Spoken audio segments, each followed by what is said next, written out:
geerida xasuusnow haddaad geerida xasuusantay waa toosnaa waayo geerida garan maysid gaarigaa ka horeeya inuu shilku geli tareelle inuu kaaga kor mari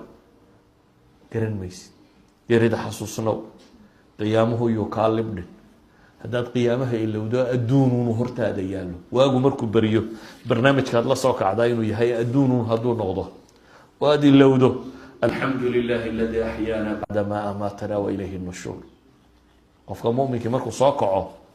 wuxuu xasuustaa in jaanis kale la siiyey waxaa mahad leh ilaaha nafta igu soo celiyey geeri dabadeed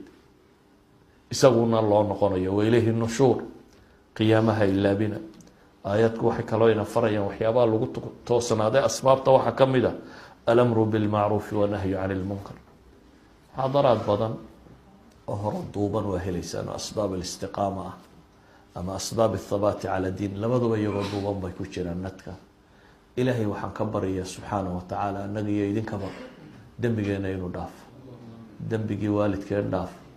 intaynu ka naxayna dembigooda inuu dhaafo ubadka iyo caruura iyo haweenkeen ilaahay inoo toosiyo dalkeena iyo dadkeena dad quman in alla ka dhigo dantooda aakhira iyo adduunba in rabbi tusiyo kuwii toosnaada ee jidka toosan ku toosnaada in rabbi inaga yeelo dariiqa toosnida in rabbi ina xasuusiyo iyo jidka lagu toosnaanayo inuu rabbi kuwa diinta ku sugma inaga yeelo nabi moxamed calayhi salaatu wasalaam baa ku ducaysanaya ilaahu qalbigayga diinta ku sugay inta rabbi diinta qalbigooda ku sugay in rabbi inaga yeelo sala allahuma calaa muxamedin wacala alihi wasaxbihi wasalam walxamdu lilaahi rabbi alcaalamiin